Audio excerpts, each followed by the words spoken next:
Hello, my name is Rami Al-Rajab. I'm going to guide you through this course about sound and sound recording. In this series, I'm going to divide the lessons into 4 chapters. Chapter 1.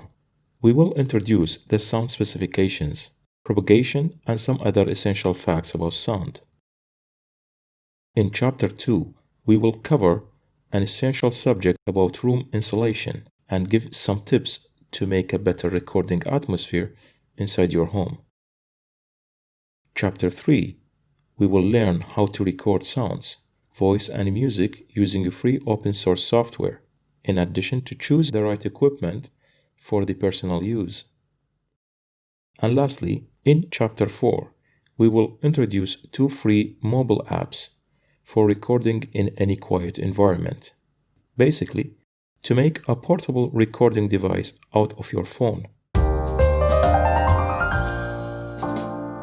Chapter 1. In this segment, we are going to talk about understanding sound, few facts about sounds, the frequency, and the decibel. Sound is all around us. Sounds are everywhere in our atmosphere. But what do we know about sound? At your home, your kitchen is a big sound producer.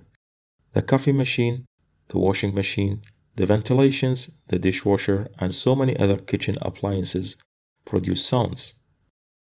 Things that we use in our everyday life, like the car, the MP3 player, and the mobile device. Elsewhere, the street, the wind, the sea waves, and the birds singing, all these are making sounds around us. Have you ever experienced during your sleep the sound of your heartbeat, the ticking clock on the wall, the buzz of the mosquitoes near your ears, or even the cricket chirping outside in your garden? Do you know that only male crickets carry their musical instruments on their wings? What is sound? Sound is an energy wave of molecules that create a vibration. Sound waves are created when something vibrates, shakes back and forth. These waves are made by the result of an object such as hitting a drum or a musical instrument by plucking its strings, or the human voice. The vibration travels through the air as sound waves. When these waves reach our ears, they make our eardrum vibrate in sympathy with the air particles. Then we recognize it and hear it as sound. By asking this question, we will gain a few facts about sound. How does sound energy travel? Sound is a mechanical wave and requires a medium to propagate or travel in. Sound can travel and bend around many objects, including water.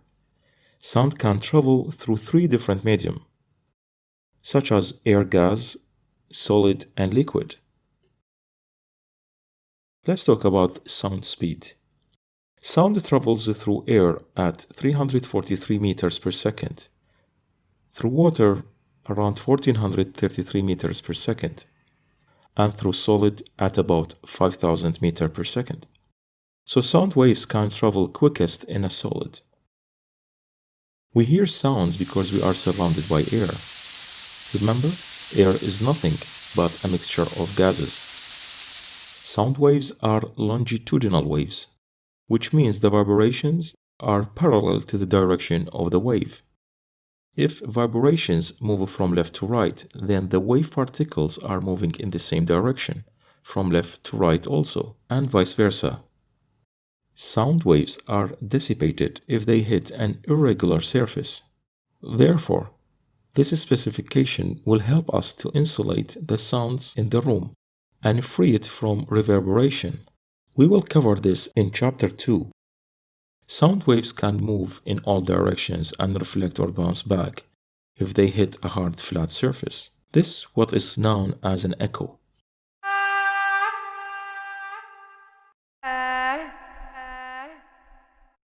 Let's have some more facts about sound.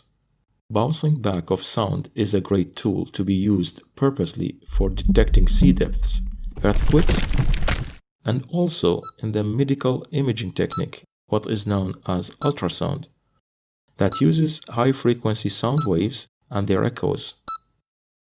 The technique is similar to the echolocation used by bats, whales, and dolphins, as well as sonar used by submarines. I will not go deeply into this subject, we just keep it simple here. Here are a few fun facts.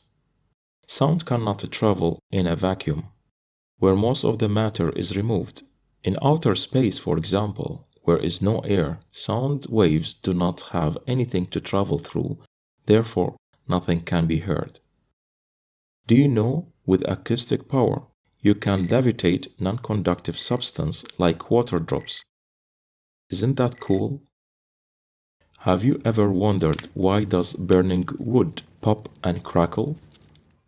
Do you know that there is a device called the hydrophone that is designed to be used underwater for recording and listening to sounds underwater? Do you know, by an online sound competition created by sound expert Julian Treasure, that the frog sinking sound in Malaysian swamp at dusk judged to be the most beautiful sound in the world? The frequency. The frequency of a sound is the number of cycles of a sound wave in 1 second. The unit of measurement is Hertz, which refers to the German physicist Heinrich Hertz. The frequency of sound increases as the number of cycles per second increases. An audio frequency represents the range of signals that are audible to the human ears. Vibrations between 20 and 20,000 cycles per second, or hertz, are interpreted as sound by a healthy human being. Let's have a closer look at the following example. The upper sample is of an audio signal recorded at 1 Hz, which is 1 cycle per second. The second sample wave makes 2 cycles per second, which also means that the sound is higher in pitch. The third sample is making 4 cycles in a second, which makes it sound higher. For this, I will demonstrate the sound in 3 levels, where you can hear the differences at 220 Hz, 440 Hz, and 880 Hz.